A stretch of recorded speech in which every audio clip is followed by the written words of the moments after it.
अति विचार एक शांत तूफान की तरह है जो आपके मन को घेर लेता है और आपकी शांति छीन लेता है। विचारों के भंवर में फंसना बहुत आसान है। जो बीत चुका है उस पर विचार करते रहना, आने वाली चीजों की चिंता करना या वर्तमान क्षण का अंतहीन विश्लेषण करना। अगर आप मानसिक अराजकता के चक्रव्यूह में खोए हुए और आंतरिक शांति की लालसा से अभिभूत महसूस कर रहे हैं तो आप अकेले नहीं हैं। बौद्ध धर्म प्राचीन ज्ञान प्रदान करता है जो हमें मन के शोर को शांत करने में मदद कर सकता है। इस वीडियो में हम 6 बातों पर चर्चा करेंगे। शक्तिशाली बौद्ध शिक्षाएं जो आपको एक शांतिपूर्ण, स्पष्ट और संतुलित मानसिक स्थिति की ओर ले जा सकती हैं। आइए इस यात्रा को एक साथ शुरू करें और उस शांति की खोज करें जो हमारा इंतजार कर रही है। नंबर 1, वर्तमान क्षण पर ध्यान केंद्रित करें। हम कितनी बार खुद को उम्मीदों के चक्र में फंसा हुआ पाते हैं। हम या तो पीछे मुड़कर देखते हैं कि कैसे चीजें निराशा में समा सकती थीं, या आगे की ओर देखते हैं जो आने वाली चीजों के बारे में अनिश्चितता से भरा होता है। हम भविष्य के बारे में चिंता करते हैं कि हम चुनौतियों का सामना कैसे करेंगे या क्या हो सकता है। गलत। फिर भी सच्चाई यह है कि अतीत पहले ही हमारे पीछे रह गया है और भविष्य अज्ञात है। बुद्ध की शिक्षाएं धीरे से मार्गदर्शन करती हैं, हमें यहीं और अभी में जीने के लिए कहते हैं। वह हमें याद दिलाते हैं कि अतीत में मत रहो, भविष्य के सपने मत देखो, मन को वर्तमान क्षण पर केंद्रित करो। यह शक्तिशाली शिक्षा हमें अतीत के पछतावे और भविष्य की चिंताओं को छोड़ देने और वर्तमान क्षण को पूरी तरह से अपनाने के लिए कहती है। यही एकमात्र समय है जो हमारे पास वास्तव में अभी है। जब आप इन शब्दों को पढ़ते हैं या इस संदेश को सुनते हैं तो आप वर्तमान में होते हैं। यही क्षण एकमात्र स्थान है। जीवन वास्तव में तभी खुलता है जब आप खुद को अतीत और भविष्य की पकड़ से मुक्त होने देते हैं। आपको गहरी शांति और स्पष्टता का एहसास होने लगता है। जब हम खुद को पूरी तरह से अपने सामने मौजूद चीजों के साथ रहने देते हैं तो अति विचार कम होने लगते हैं। एक बौद्ध भिक्षु की कहानी है जो अपने युवा शिष्य के साथ नदी के किनारे टहल रहा था। भिक्षु ने शांति से नदी पार की, लेकिन उसका शिष्य चिंतित और भय से भरा हुआ था। वह नदी के तेज बहाव के खतरों और क्या वह बह गया। भिक्षु ने झिझक को देखते हुए कहा, चिंता मत करो मेरे दोस्त, नदी हमेशा बहती रहती है, लेकिन उसे पार करने का एकमात्र तरीका पूरी तरह से वर्तमान में रहना और उस पल पर भरोसा करना है। यह कहानी इस बात को खूबसूरती से दर्शाती है कि जब हम पिछली गलतियों या भविष्य के डर के बारे में सोचते हैं तो हम खुद को वर्तमान में जीने से रोकते हैं। जीवन को शांति से जीने का एकमात्र तरीका है कि हम पल के प्रवाह पर भरोसा करें, उम्मीदों के बोझ को छोड़ दें। याद रखें कि जीवन आगे बढ़ता है और हमें इसके साथ यहीं अभी चलना चाहिए। अब नंबर 2, उस चीज से लड़ना बंद करो जिसे तुम नियंत्रित नहीं कर सकते। जितना ज्यादा हम सोचते हैं उतना ही ज्यादा हम पीड़ित होते हैं। हम लगातार दोहराते रहते हैं। हमारे मन में परिदृश्यों की चिंता रहती है कि क्या हो सकता है और हम उन चीजों को कसकर पकड़े रहते हैं जिन्हें हम नियंत्रित नहीं कर सकते। लेकिन सच्चाई यह है कि यह सब अति विचार केवल अधिक तनाव, अधिक चिंता और अधिक पीड़ा ही लाता है। बुद्ध ने एक बार कहा था कि दुख बाहरी घटनाओं के कारण नहीं बल्कि उनसे हमारे जुड़ाव के कारण होता है। दूसरे शब्दों में, यह हमारे साथ क्या होता है उससे दुख नहीं होता, बल्कि हम उस पर कैसे प्रतिक्रिया करते हैं जब हम अपने में फंस जाते हैं। जिन चीजों को हम बदल नहीं सकते उन पर विचार करते हुए हम अपने जीवन में अनावश्यक दर्द को आमंत्रित करते हैं। तो हम इस चक्र को कैसे रोकें? पहला कदम नियंत्रण के भ्रम को छोड़ना है। हम अपने आसपास की हर चीज को नियंत्रित नहीं कर सकते और ऐसा करने की कोशिश केवल दुख की पकड़ को और मजबूत करती है। जो है उसे स्वीकार करना सीखें। नियंत्रण करने की अपनी आवश्यकता को त्याग कर हम खुद को चिंता और भय के अंतहीन चक्र से मुक्त करते हैं। एक पल के लिए खुद से पूछें कि क्या यह ऐसी चीज है जिसे मैं नियंत्रित कर सकता हूँ। अगर जवाब नहीं है तो इसे जाने दें। इसे थामे रखने की आवश्यकता को छोड़ दें और देखें कि कैसे आपका मन शांति पाने लगता है। एक बुद्धिमान भिक्षु ने एक व्यक्ति के बारे में एक कहानी सुनाई थी जो एक भारी पत्थर को ऊपर की ओर धकेल रहा था। चाहे उसने कितनी भी कोशिश की, पत्थर हिला नहीं। वह व्यक्ति थक गया और शिकायत करने लगा, लेकिन भिक्षु ने बस इतना पूछा कि आप किसी ऐसी चीज को क्यों धकेल रहे हैं जो हिल नहीं रही है। उसे छोड़ दें और रास्ता साफ हो जाएगा। यह कहानी हमें सिखाती है कि बहुत अधिक सोचना और अपनी परिस्थितियों की वास्तविकता के खिलाफ लड़ना केवल हमारी ऊर्जा को खत्म करता है। कभी कभी सबसे शक्तिशाली कार्य अधिक जोर लगाना नहीं बल्कि आगे बढ़ने देना होता है। पूरी तरह से याद रखें कि छोड़ देना कमजोरी नहीं बल्कि ताकत है, आजादी है। अपने मन को अति विचार की बेड़ियों से मुक्त करें और आपको वह शांति मिलेगी जो हमेशा आपका इंतजार कर रही है। तीसरा, सादगी ही सुख और शांति की कुंजी है। आधुनिक दुनिया में अराजकता में खो जाना आसान है। हमारा जीवन विकर्षणों,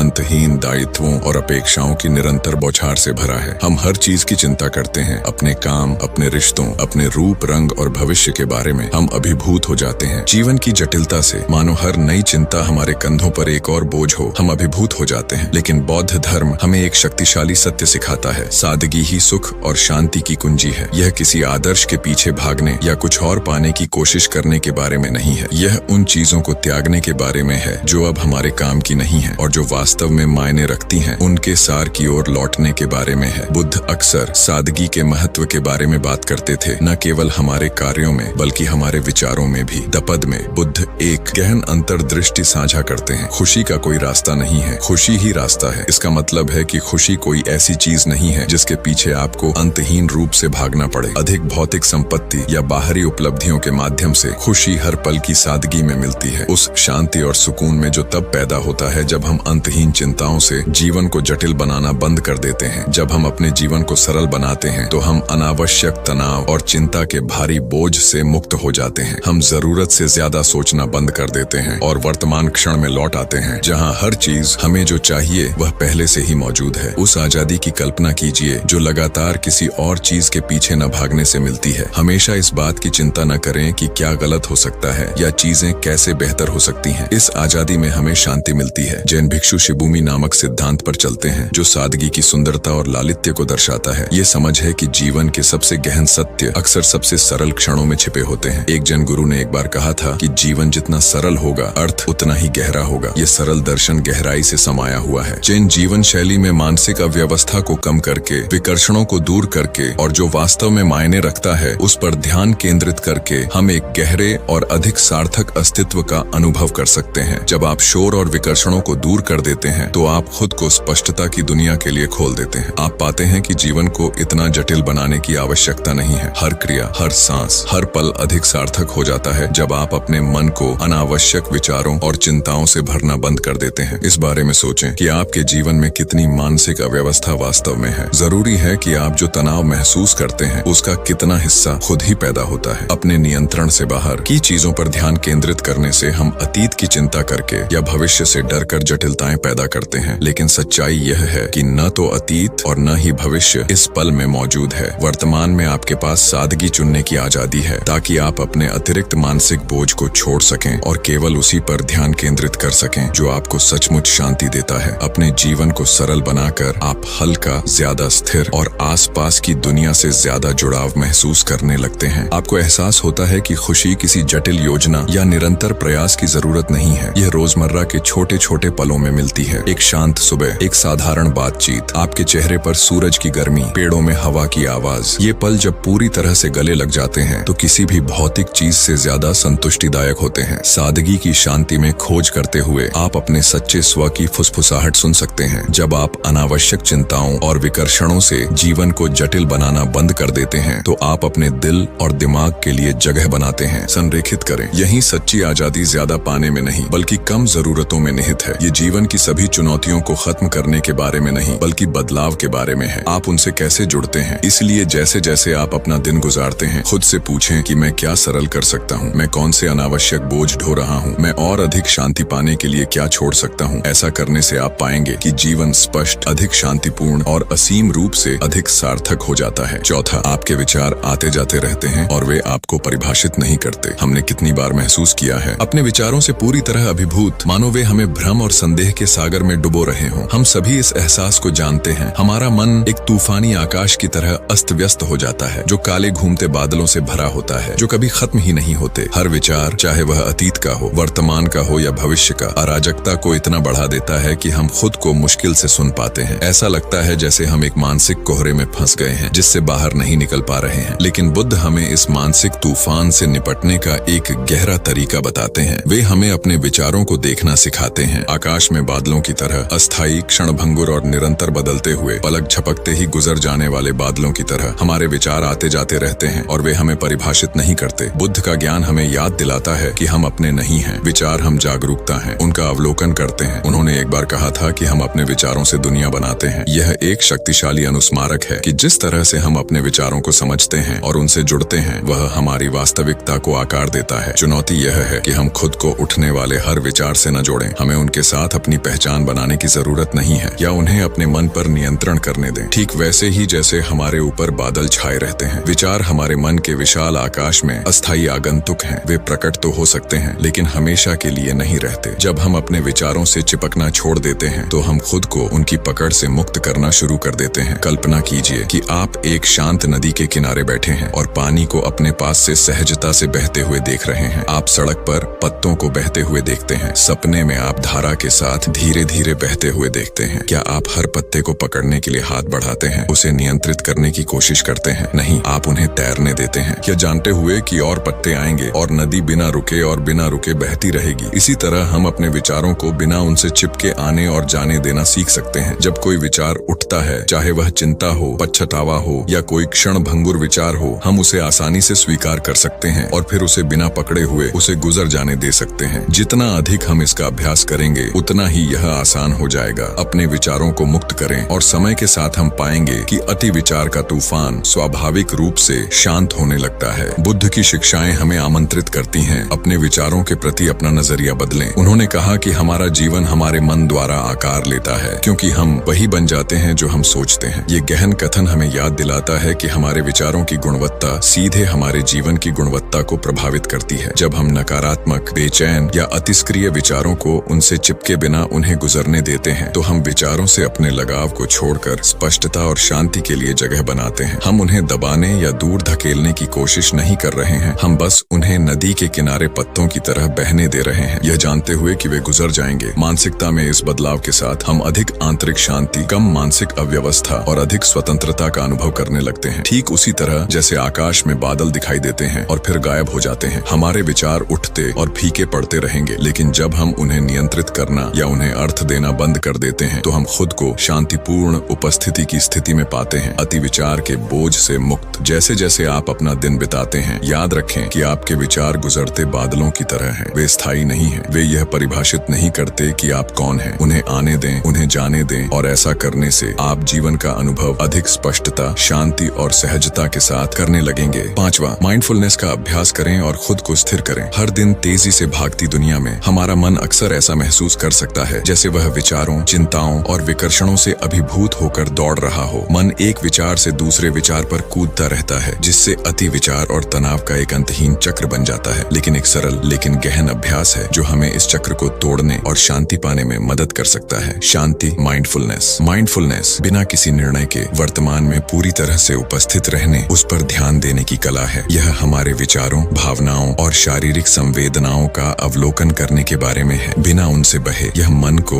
नियंत्रित करने या उसे शांत करने के लिए मजबूर करने के बारे में नहीं है, बल्कि खुद को इस बात से अवगत कराने के बारे में है कि अभी क्या हो रहा है, बिना किसी आसक्ति के उसे बदलने की कोशिश किए बिना। माइंडफुलनेस का अभ्यास करने के सबसे प्रभावी तरीकों में से एक है अपनी सांस पर ध्यान केंद्रित करना। जब आपको अपने कंधों पर दुनिया का भार महसूस हो या जब आपके विचार घूमने लगें, तो बस अपनी सांस पर वापस लौटें। एक गहरी सांस लें, एक पल के लिए रोकें और फिर धीरे धीरे सांस छोड़ें। प्रत्येक सांस एक लंगर है जो आपको वर्तमान क्षण में वापस खींचती है। बुद्ध ने कहा था कि जब मन शांत होता है तो सांस भी शांत होती है। यह सुंदर शिक्षा हमें हमारे मन और हमारी सांस के बीच के गहरे संबंध की याद दिलाती है। जब हम सचेतन रूप से अपनी सांसों की लय पर ध्यान केंद्रित करके हम अपने मन के तूफान को शांत कर सकते हैं। सांस एक कोमल सहारा बन जाती है। अतिविचार के चक्र को रोककर हमें शांति की स्थिति में वापस लाकर इसके बारे में सोचें। मन ही सब कुछ है। आप जो सोचते हैं आप वही बन जाते हैं। हमारे विचार हमारी वास्तविकता को आकार देते हैं। जब हम लगातार अराजक, अनियंत्रित विचारों से घिरे रहते हैं तो हम अपनी शांति और स्पष्टता खो देते हैं। लेकिन जब हम माइंडफुलनेस का अभ्यास करते हैं और अपनी सांसों पर ध्यान केंद्रित करते हैं तो हम अपने मन को शांत और एकाग्र रहने के लिए प्रशिक्षित करते हैं। यह अति विचार की पकड़ से मुक्त होता है। यह एक नदी की तरह है। कल्पना कीजिए कि आपके विचार पानी पर लगातार तैरते पत्तों की तरह हैं, बहते हुए। अगर आप हर पत्ते को पकड़ने की कोशिश करते हैं तो पानी और भी अशांत हो जाता है, लेकिन अगर आप उन्हें बिना किसी आसक्ति के बहने देते हैं तो नदी शांत रहती है और आपका मन भी। जितना अधिक आप माइंडफुलनेस का अभ्यास करते हैं, उतना ही आप अपने मन को वर्तमान क्षण में लौटने और उस शांति में स्थिर होने के लिए प्रशिक्षित करते हैं जो हर सचेतन पूर्ण सांस के साथ हमारे लिए हमेशा उपलब्ध होती है। आप अपने विचारों पर नियंत्रण पा लेते हैं और आप वर्तमान में पूरी तरह से जीने की स्वतंत्रता का अनुभव करने लगते हैं। इसलिए अगली बार जब आप अभिभूत महसूस करें तो याद रखें कि खुद को स्थिर करें। आपकी सांसें, प्रत्येक सांस अंदर और बाहर लेने से आपको वर्तमान क्षण में वापस ले जाने दें। माइंडफुलनेस का अभ्यास करके आप धीरे धीरे पाएंगे कि अति विचार आप पर अपनी शक्ति खो देता है और आपके मन में शांति और स्पष्टता का भाव भरने लगता है। छठा, नश्वरता पर विश्वास रखें। आपके संघर्ष समाप्त हो जाएंगे। जीवन में कुछ भी हमेशा के लिए नहीं रहता और इसमें आपके संघर्ष भी शामिल है। नश्वरता की बौद्ध शिक्षा हमें याद दिलाती है कि अच्छा और बुरा सब कुछ हमेशा परिवर्तनशील रहता है। इसका मतलब है है कि आपके डर भी, चिंताएं और वे भारी विचार जो आप अभी अनुभव कर रहे हैं स्थायी नहीं है, वे भी समाप्त हो जाएंगे। बुद्ध ने कहा था कि सभी बद्ध चीजें नश्वर हैं, लगन से प्रयास करते रहें। यह गहन ज्ञान हमें सिखाता है कि सब कुछ निरंतर परिवर्तनशील है और कुछ भी स्थिर नहीं है। जब हम इस सत्य को समझ लेते हैं तो हम खुद को अति विचार की जकड़ से मुक्त करना शुरू कर सकते हैं। अति विचार अक्सर इस डर से उत्पन्न होता है कि चीजें कभी नहीं बदलेंगी। हम चिंता के एक अंतहीन चक्र में फंस गए हैं। लेकिन जब हम यह पहचान लेते हैं कि सब कुछ, यहाँ तक कि हमारे संघर्ष भी अस्थायी हैं, हम उस डर को छोड़ सकते हैं और इस ज्ञान में शांति पा सकते हैं कि चीजें बदल जाएंगी। कुछ भी स्थायी नहीं है, सभी चीजें परिवर्तनशील हैं। यह समझ हमें इस विश्वास को छोड़ने में मदद करती है कि हमारी चुनौतियां हमेशा रहेंगी। ऐसा करने से हम जरूरत से ज्यादा सोचने के बोझ से मुक्त हो जाते हैं। अब जब आपने ये मुख्य शिक्षाएं सीख ली हैं, तो कार्रवाई करने का समय आ गया है। वर्तमान क्षण को अपनाएं, उन अनावश्यक विचारों को छोड़ दें जो आपको अतीत या भविष्य में फंसाए रखते हैं। अपने जीवन को सरल बनाएं और याद रखें, कुछ भी हमेशा के लिए नहीं रहता, यहाँ तक कि आपके संघर्ष भी नहीं। नश्वरता पर भरोसा रखें। याद रखें कि आपका मन एक शक्तिशाली उपकरण है। धैर्य और अभ्यास से आप इसे ध्यान केंद्रित करने के लिए प्रशिक्षित कर सकते हैं, शांत हो सकते हैं और सच्ची शांति पा सकते हैं। अगर इस वीडियो ने आपको प्रेरित किया है तो इसे लाइक, सब्सक्राइब करना न भूलें और इस ज्ञान को उन लोगों के साथ साझा करें जिन्हें इससे लाभ हो सकता है। आइए साथ मिलकर ध्यान और आंतरिक शांति की ओर अपनी यात्रा जारी रखें। वर्तमान में रहें, शांत रहें और आपको हर पल शांति मिले। दोस्तों, वीडियो कैसी लगी है कमेंट बॉक्स में जरूर बताना और वीडियो को लाइक करके और चैनल को सब्सक्राइब करें। नमो बुद्धाय।